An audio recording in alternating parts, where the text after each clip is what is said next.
Olá, todas e todos e todes. Agradecer esse espaço do Grupo de Estudos Braulio Goffman, que vem cumprindo seu papel. Eu sou Dolores Lima, Oyaielê, Ialorixá do Axaí da Cileodé, mestre de Justiça e Segurança pela Universidade Federal Fluminense, e viemos aqui trazer mais um caso de racismo religioso, intolerância religiosa, como vem sendo nominado. Infelizmente, no espaço escolar, um espaço que deveria ser de acolhimento e de discussões pedagógicas, mas tem sido esse lugar de reprodução do racismo religioso. No dia 6 de fevereiro deste ano, de 2024, a Ialorixá Odeleuá entrou em contato comigo e pediu uma orientação sobre um caso que havia acontecido com a sua filha de santo, a Oyá Jolabi, que é minha afilhada de Oruncó, em relação a um caso que tinha acontecido na escola no primeiro dia que ela se apresentou no Colégio Estadual Barão de Mauá, onde ela cursa o ensino de formação de professores, está no 3º ano, e retornando de um momento de recolhimento, foi se apresentar na direção e foi recebida, com uma pergunta em relação ao cabelo. Ela vai detalhar um pouco mais e até se espera que vai perguntar se está com piolho, E aí a resposta foi inusitada. Eu vou pedir que ela relate isso, mas orientei a Odeleuá que fosse até a escola para dialogar com a direção, com o corpo pedagógico, para entender o que aconteceu. E essa parte ela também vai um pouco contar sobre isso. E ela compareceu junto com a mãe biológica, Adriana, a Bian Adriana, também está aqui, enfim, nesse ambiente. E o caso se desdobra até hoje, o que levou a uma reportagem na mesma semana no RJ, e o desdobramento vem sendo a continuidade da presença do perpetrador desse racismo religioso dentro da escola, e nesse momento, que é um momento que as escolas estaduais vão viver um processo importante de eleição, com o processo consultivo para diretores, nessa escola se colocou uma chapa única em que esse senhor, que era então diretor adjunto, está se candidatando em chapa única como diretor-geral para essa mesma unidade escolar. O processo pedagógico que foi colocado lá, nesse decorrer, foi convidar pessoas para falar sobre a questão racial, sobre o racismo religioso, querendo demonstrar que a escola não é esse lugar que reproduz isso. Vale ressaltar que esse caso foi encaminhado ao Ministério Público pelo Centro de Tradições Afro-Brasileiras, o Loie Marcelo Monteiro, que encaminhou isso chegou aos órgãos públicos, chegou até o Conselho Estadual do Direito do Negro. O Conselho Estadual do Direito do Negro convocou uma reunião para tratar sobre esse assunto e outros vieram junto, que na oportunidade futura a gente vai estar trazendo aqui. E foi feito o relato e foi encaminhado junto aos órgãos, e uma sindicância foi aberta, onde o Marcelo Monteiro compareceu, para acompanhar a vítima e a Ialorixá e a mãe biológica. E aí os detalhes eu queria pedir que a Odeleuá pudesse estar nos relatando, o Oyá Jolabi pudesse estar complementando na medida em que achar importante. Olá, eu sou a Ialorixá Odeleuá, do Ilhaxé de Poarailé. Então, bem complicado, Mas foi tudo isso que a senhora falou e mais um pouco, Porque a gente foi desrespeitada a todo momento, A gente foi para conversar, como a senhora bem falou, mas a conversa não foi uma conversa amigável, não foi uma conversa, para quem queria modificar o que estava acontecendo.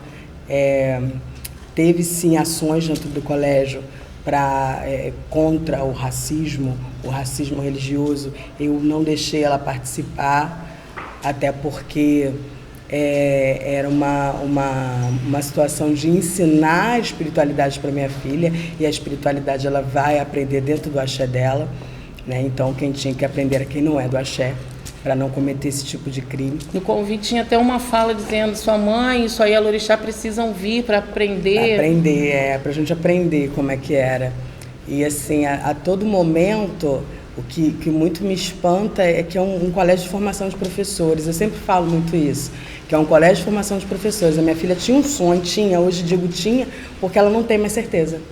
E é uma carreira que já está defasada, né? A gente já não tem tantos para serem. E a menina que tinha o sonho de lecionar, o sonho de ensinar, não quer mais, exatamente por causa de tudo que aconteceu com ela. E assim, ela só vem sendo vítima novamente. Hoje a direção que está no colégio é uma direção que chama ela, que ela foi chamada no dia 21 de março, para saber como é que ela estava, porque ela estava faltando bastante, ela não está conseguindo acordar, ela sempre acordou muito cedo, ela não vai para o colégio, tem faltado bastante, a gente está cobrando muito dela sobre isso. E ela só não estava indo, aí chamaram ela, a direção chamou para saber o que estava acontecendo, correto, né?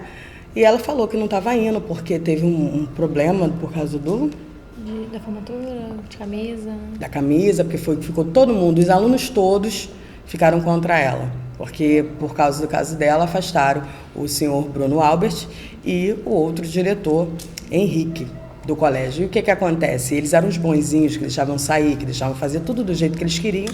E criança, adolescente não gosta de ordem, em realidade. E o que acontece? Ela ficou como a culpada de eles estarem passando por esse tipo de situação. Ter exposto na Globo.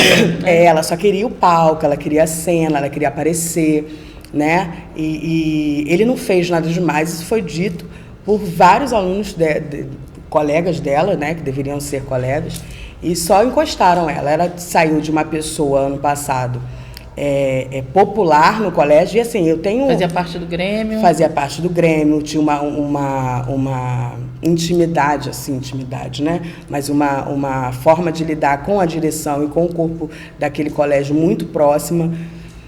E simplesmente ela saiu de um foco de ser uma pessoa ativa dentro do colégio, da vida escolar, até porque ela queria ser professora, para uma pessoa invisível dentro daquele colégio, né? Uma pessoa que era chamada de essa daí, todo mundo era chamado pelo nome, ela só era aquela lá. Ou essa daí tá fazendo o quê? Essa menina aí falando com outros adolescentes, não falando diretamente com ela. E ela foi passando por esse processo todo sozinha. E quando essa direção nova chega e chama ela no dia 21 de março, ela relata o que aconteceu, ela fala que não ia participar, não estava faltando porque não estava bem, né, que não ia participar da formatura e aquela coisa toda. Elas escutam, de vez de acolher, fazem uma ata, da primeira vez que fizeram ata, né, dessa vez elas estão de parabéns, que elas conseguiram fazer uma ata, mas sem chamar a mãe. Aí fizeram uma ata, mandaram ela assinar sozinha, eu não permiti. E no mesmo dia foi na sala de aula, chamou os alunos que já estavam excluindo ela, que já estavam botando ela como uma pessoa completamente errada dentro daquele colégio, né? E falaram o que estava acontecendo, que ela relatou para elas. Que é sempre bater nessa tecla dentro desse colégio. Como é que ela vai confiar se ela fala uma coisa dessa e ele continua, mesmo sendo agressor dentro dessa escola? Então, mas relata pra gente como foi o que aconteceu no primeiro dia de aula. Se a Oyá Jalabi tiver à vontade, ela pode... Quer falar? Né, relatar. Então fala. Vocês vão me apresentar? Não, já foi. Eu cheguei no dia 5, né? Que foi dia 5 de fevereiro. Dia 5 de fevereiro. Que foi o primeiro dia de aula, né? A volta às aulas. E nisso, dia de segunda eu só tenho aula à tarde. Eu cheguei e... deixei minhas coisas e fui cumprimentar a direção. Porque como eu era representante, eu era do Grêmio, eu fui cumprimentar. E resolver um nome de um aluno que estava errado na listagem. Eu chegando lá, cumprimentei os 2 diretores e nisso eu fui cumprimentar o Bruno, né? Porque como o Henrique estava ocupado e eu precisava desse papel também, eu cumprimentei cada um e fui, Bruno, cumprimentar ele e para pegar esse papel. ele não, né, nem me cumprimentou, me deu bom dia, nem nada, só me perguntou, olhou pra mim e perguntou, você pegou piolho? Por conta do meu cabelo estar curto. E nisso eu expliquei pra ele o porquê do meu cabelo estar curto. E em seguida, entre risos, ele me perguntou se eu tinha comido o ebó. E debochando, né, de mim. E eu fiquei totalmente sem graça, peguei o nome do aluno que estava errado na listagem e saí da sala. E por que você ficou sem graça? Porque ele tava me atacando. Ele estava debochando, mas tinha o quê? Tava Tinha debochando, alunos, foi um momento de volta às aulas, então tinha muitos pais fazendo a matrícula A dos sala seus tava filhos. cheia. Estava cheia a sala. A sala estava cheia, tava os 3 diretores lá, né? A sala estava cheia de mães fazendo matrícula, lotada de alunos, inclusive tinha alunos da minha própria sala comigo ali. Então foi uma situação que eu fiquei constrangida e saí da sala. Só peguei o papel que eu tinha que pegar e saí. Aí nisso eu assisti minhas aulas, cheguei em casa e contei pra minha mãe biológica, né? E eu contei o que tinha acontecido, relatei pra ela o que tinha acontecido. Aí no dia seguinte ela ligou pra minha mãe e falou tudo o que tinha acontecido. Eu queria perguntar 2 coisas. Como você estava vestida e o que você relatou para ele, todo o seu processo, quando ele perguntou se você teve piolho? Eu tava com a saia do uniforme, né? Porque por ser formação de professor, o uniforme é uma saia e camisa social. Tava com a saia, com a camisa social, de contregum. Tava exatamente assim, não tava aparecendo nem nada, de contregum. E com essa mesma quantidade de fios. Por dentro. Isso, tava por dentro da camisa, então nem chegava a aparecer. E sem pano, sem nada, né? E qual foi a outra pergunta? O que você relatou para ele que levou ele a dizer que você comeu ebó? Quando ele me perguntou se eu tinha pegado piolho, eu expliquei para ele que não, que eu tinha, né, me iniciado no santo. E por isso até eu tinha ficado um pouco afastada da escola, mas que eles sabiam, né, que minha mãe tinha ido lá. Mas eu tive que cortar o cabelo, raspar a cabeça por conta disso, né? Mas aí eu expliquei pra ele que eu tinha que fazer e por isso eu tinha ficado afastada.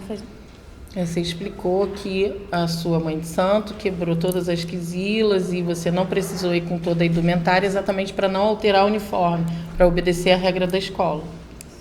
Foi isso? Uhum. Então, o que foi possível, nem o pano da cabeça tinha, para não alterar, né, os padrões e as regras da escola, e você procurou fazer isso. Foi isso? Você quebrou todas as quisilas? Quebrei, conversei com o santo, suspendemos tudo. Suspendi 1 mês antes do término, né, dos 3 meses, para que não tivesse problema algum, entendeu? Mas, mesmo assim, entretanto, todavia, aconteceu, né? E como é que você tem se sentido dentro da escola, Jéssica? Então,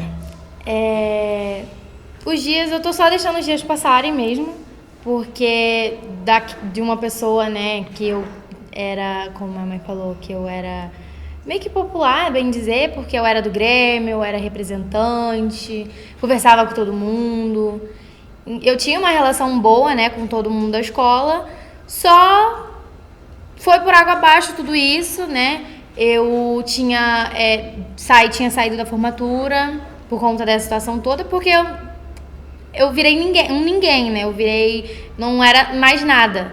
Então, não tinha por que eu fazer formatura, não tinha por que eu fazer a camisa de formando, porque eles queriam preta e eu não posso usar preto. Então, a todo momento eu era colocada como o algoz da situação. Então, a todo momento eu escutava, deixa ela passar, senão ela vai chamar a mamãe.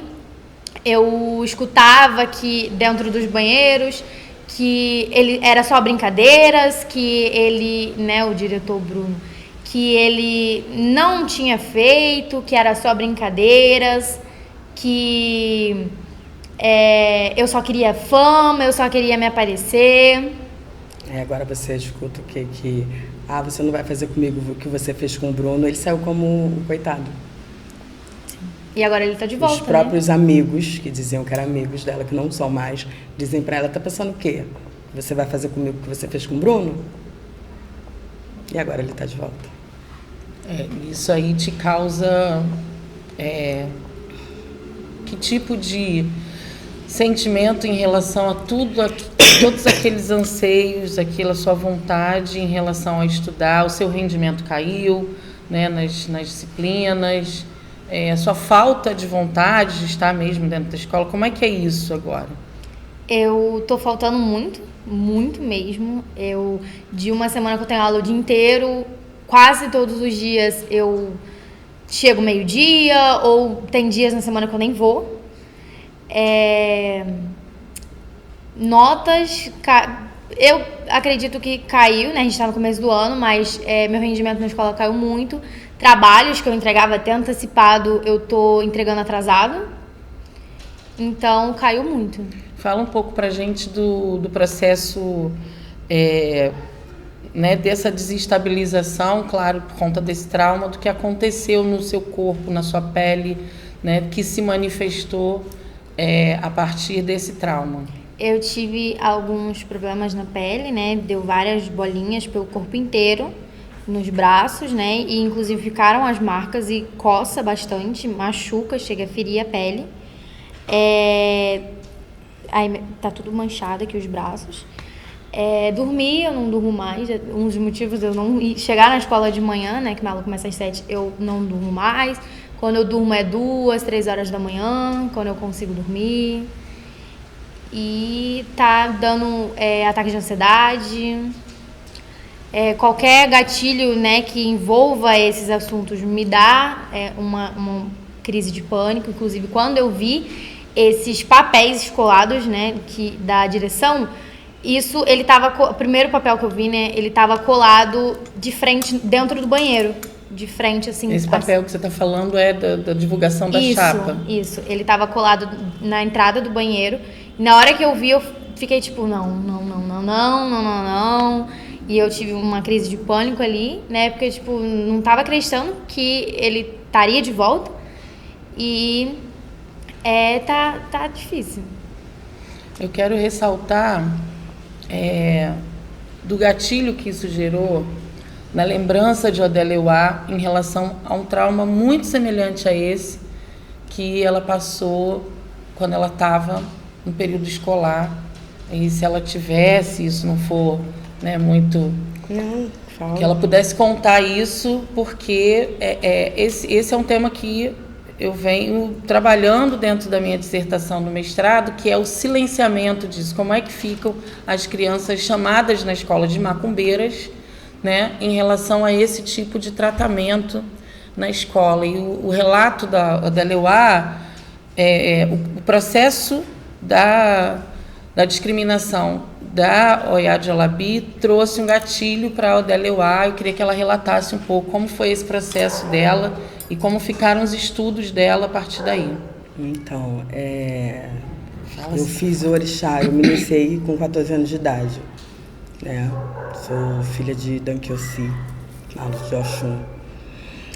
Fala mais, né? E assim, eu parei o colégio para poder fazer orixá também.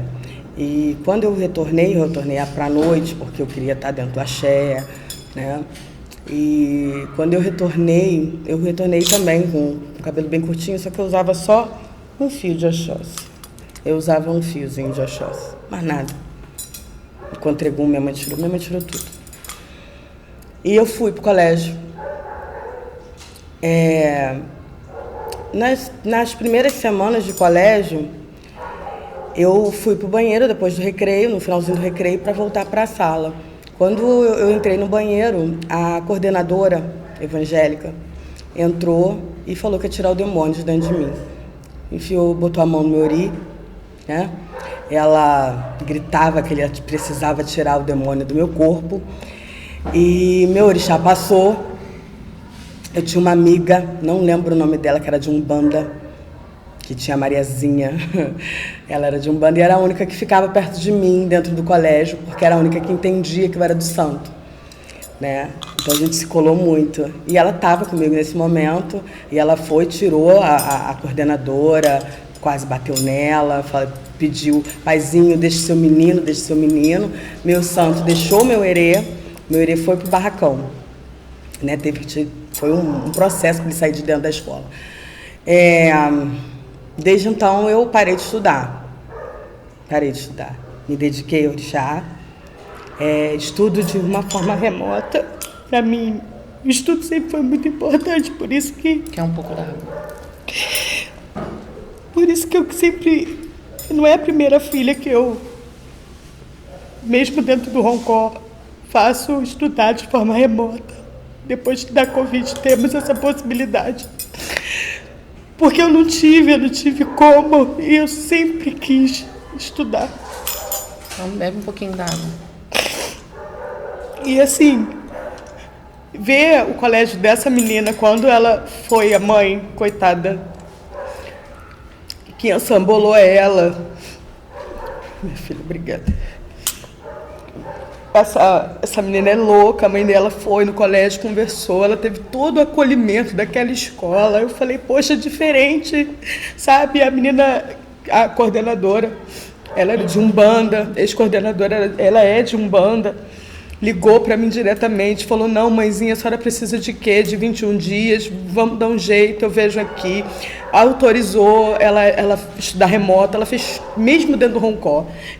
Eu deixei sim, quem quiser falar de mim pode falar, mas eu deixei. Eu deixava o telefone, eu nunca deixei o telefone com ela, mas eu baixava, ela mandava tudo para mim, eu mandava pro telefone dela, ligava a internet dela, pegava o telefone dela, ligava a internet, deixava cair tudo pro telefone dela, desligava, e dava para ela fazer o dever, tudo. Porque eu não acredito que o orixá quer que a nossa vida pare. Eu, por muito tempo, achei que eu não era capaz, achei que eu não poderia, que eu não ia ser nada nem ninguém, entendeu? E é um processo que Débora me ajudou muito, a Dolores, minha mãe, me ajudou muito, de reconhecimento que o estudo, hoje eu entendo que o estudo não é só da forma tradicional, apesar de buscar esse estudo da forma tradicional também. Mas é uma coisa que me fere. Porque o orixá quer sim, quer doutores, quer advogados, quer essa história, você vai se apurar no santo. Na minha época era assim, vai se apurar no santo, entendeu? Vai tirar ebó, vai rolar caçar. A gente tem que saber sim. Mas a gente tem que conhecer de outras coisas. Eu acho lindo como a senhora se apresenta. Eu acho maravilhoso. Porque mostra que o povo de santo precisa estar nesses lugares. E eu sempre quis estudar, e eu não pude. Eu tive que parar. Não só por esse fato, mas por outros que vieram depois, que eu tentei depois voltar. Mas não consegui. Entendeu? E me leva para esse lugar de sofrimento. Esse lugar de sofrimento a gente precisa trabalhar de outras formas, e você tem conseguido fazer isso. Conta um pouco pra gente de como você transformou essa sua própria decepção, essa sua própria dor, né, esse enlutamento em luta. Como é que você vem desenvolvendo a sua luta como ativista, né, e aí em relação à educação, em relação à garantia de direitos, em relação também à questão do reconhecimento dos direitos dos autistas, né? Enfim, queria que você falasse um pouco disso, da importância, né, desse outro lado. A gente é frágil, a gente é forte também, mas a gente vai para cima. Conta um pouco pra gente. Hoje eu venho nessa luta há muitos anos, né? Hoje eu estou conselheira da OAB. Como? Aí fala assim, poxa, Adeleuá, como? Sou uma sociedade civil dentro da OAB, né? Eu tenho projetos, eu tenho a biblioteca de axé, cheguei aqui e achei maravilhoso, pai, que eu já olho os livros, o que eu quero. Eu tenho a biblioteca de axé, eu quero implantar isso. Eu acho que todo axé tinha que ter uma biblioteca, independente se o livro é de santo ou não, mas a gente tem que tá ensinando nossas crianças que eles precisam querer ser mais. Hoje estou presidente né? Pode falar, né, mãe? Claro. Hoje eu estou presidente do movimento PDT Axé, em Duque de Caxias, né?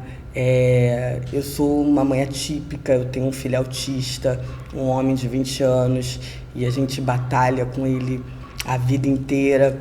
e ele está se alfabetizando, é maravilhoso ter até a biblioteca, porque ele vai catando o milhinho dele ali nos livros de casa, do axé, né? Então, assim, eu costumo dizer que quem te viu, Deleuá. Pensaram que eu ia parar, mas eu não vou, não. Eu vou continuar, vou fazer Enem e vou fazer ser a senhora, doutora advogada, mestrada. Calma, axé, com o tempo, porque eu vou e meus filhos não vão parar. E meu filho, que é um menino autista, eu fico, sabe, maravilhada de ver ele hoje conseguindo aprender. É um homem, mas para mim vai ser um menino para sempre. E ele conseguindo desenvolver no tempo dele, e é muito gratificante a gente ver o quanto, se a gente regar, é igual planta, né? Sempre dá, sempre brota. E é isso, eu não sei mais o que falar. Eu queria fazer uma pergunta e, assim, falar do que, né, do que motiva a gente a continuar essa luta, que sempre, sem dúvida, tá a força que a gente busca de lá de dentro e aos pés de Orixá, Enki, Votum, nas entidades. Quando você se vê nesse momento em que você tem que dar suporte a toda uma comunidade, um ebé, né? E isso te abate, a que você recorre, o que você canta, o que você reza, o que te dá essa energia. Deleuá, vambora! Porque a luta continua. Então, eu rezo Oxóssi, eu rezo Odé, né? Eu rezo Exu, rezo muito Exu, dou cachaça seu João Caveira, Dona Maria Mulambo, igual não sei o quê, porque sem eles eu não sou ninguém. Tanto que tá aqui é Oxum, Oxóssi e eles, porque a minha pombogeira falou isso pra Iacri da minha casa. Meu cavalo vai ser muito grande, a senhora nem imagina. Eu falava, ela é maluca, essa mulher é doida. E tamo aí, né? Ainda não acho que eu sou grande, que eu tenho muito caminho para seguir, eu quero ser aprendiz para sempre. Mas o que me dá força é eu ver no olhar do meu filho e dos meus filhos, porque para mim eles são todos meus filhos, que eles acreditam em mim. Eles veem em mim uma pessoa de fibra, porque pode ser... Se eu falar, eu só tenho uma palavra. Se eu falar, eu vou. Vou com dor, vou com febre, vou morrendo, mas eu vou. Vou sem saber como que vai dar, vou sem saber o que eu vou fazer, mas eu vou. A palavra é uma só, eu vou até o fim. Independente, eu vou. Aí eu rezo assim, eu rezo, sabe? E peço às vezes para a senhora rezar também. A reza do axé, como é que é? Agora até esqueci. Emocionou. Esqueci, fui. Qual os próximos passos, você vai lembrar? Quais os próximos os passos que você pensa que tenha que ser dado em relação a essa luta?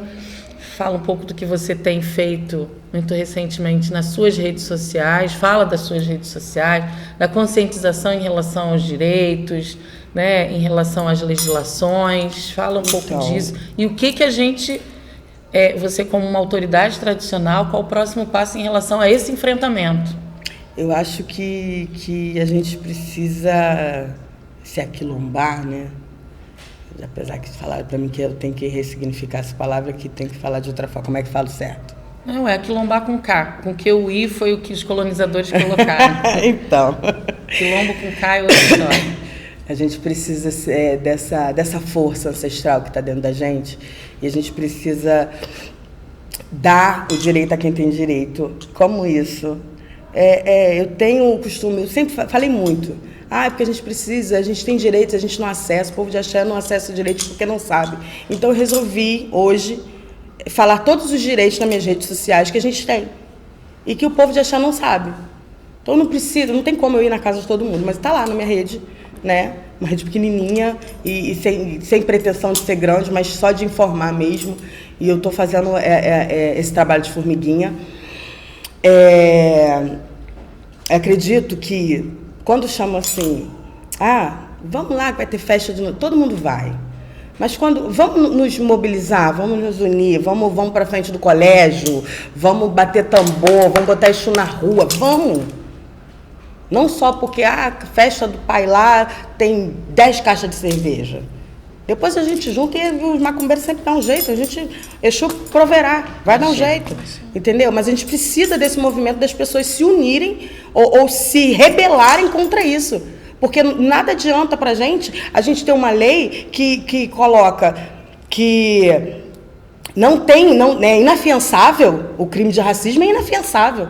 Mas não tem um caso, que tenha lá, o juiz bateu o martelo, não é inafiançável, não tem. Ou é um mês, um ano.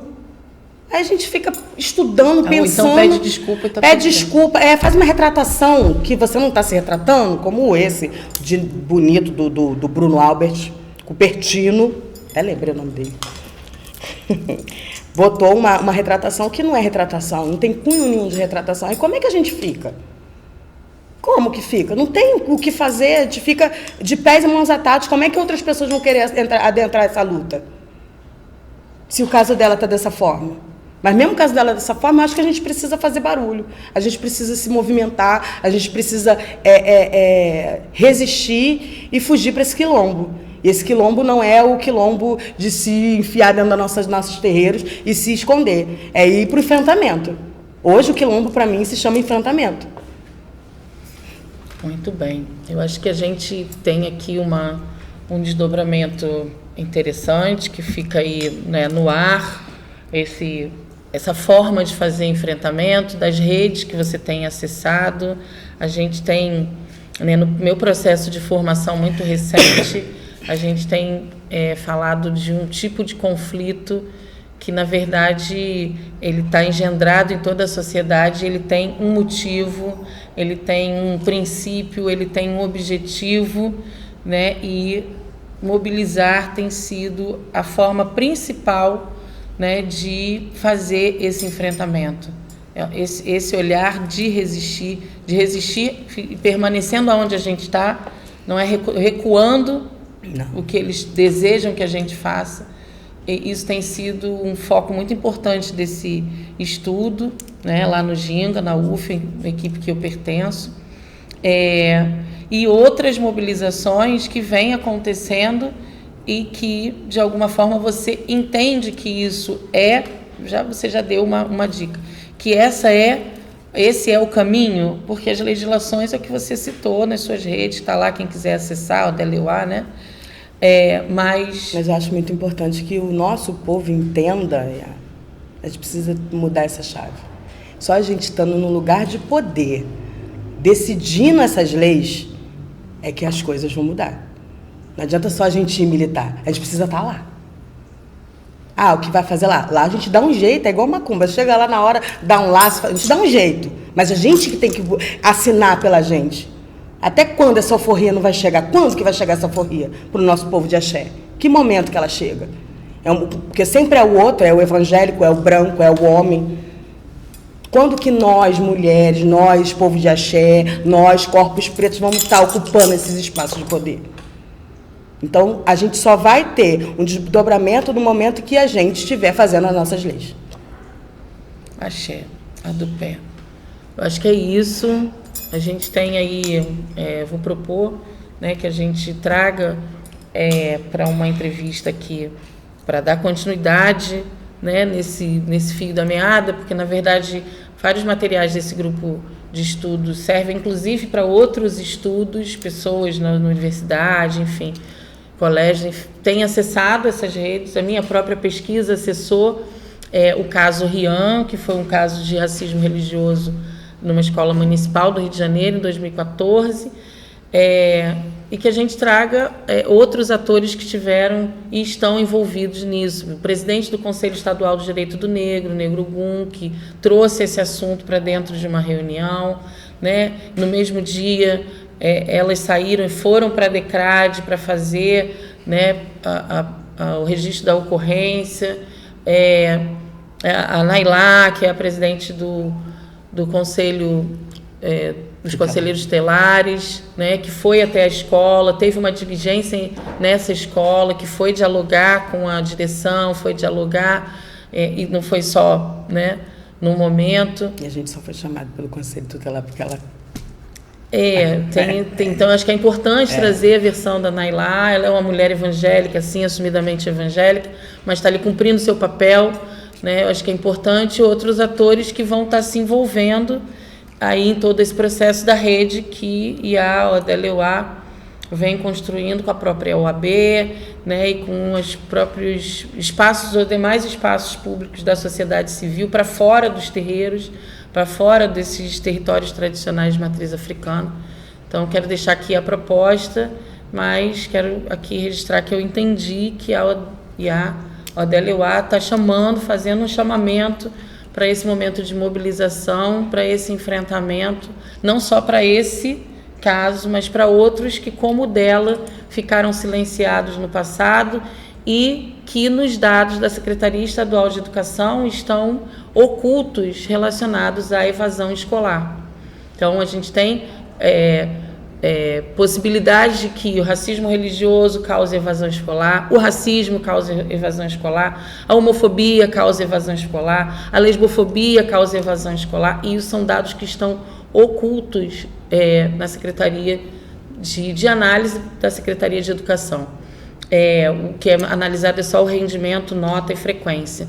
Uma outra coisa que eu acho que é importante é deixar o registro aí dessa cobrança à Secretaria de Educação em relação ao fato de ter sido instalado uma sindicância em relação a esse servidor, né, que então era diretor adjunto, que nesse momento se candidata no momento de processo consultivo para nova gestão, novo período de gestão, como diretor-geral numa chapa única dentro de uma escola de formação de professores, que o horário integral, que se convive o dia inteiro com essa hostilidade que o Oyad Olabi está aqui contando, e que, na verdade, no momento que se junta a documentação para dar entrada na inscrição da chapa, tem um documento lá que o servidor se compromete a entrar naquele processo e participar e tomar posse, enfim, desde que não esteja respondendo sindicância. Então, tem alguma questão aí, ou a Secretaria de Educação efetivamente não instalou a sindicância, isso não consta, né, no sistema como sindicância, ou precisa saber exatamente. Então, fica algumas coisas no ar para a gente investigar e saber, que eu acho que esses outros órgãos podem estar ajudando a elucidar. Até a próxima, axé, e fica aqui, mais uma vez, a nossa solidariedade, não só minha, mas do Grupo de Estudos Braulio Goffman, em relação a essa dor, a esse sentimento, e vamos continuar na luta juntos, somando com mais setores da sociedade civil nesse enfrentamento. Axé. É um prazer, é uma honra, né? Mesmo sendo nesse momento, estar aqui, que já acompanha há tanto tempo. O Ganja Sanã? O Ganja Sanã, maravilhoso. Nessa iniciativa. Quer falar alguma coisa para se despedir? Não? Nem a do pé? Tchau.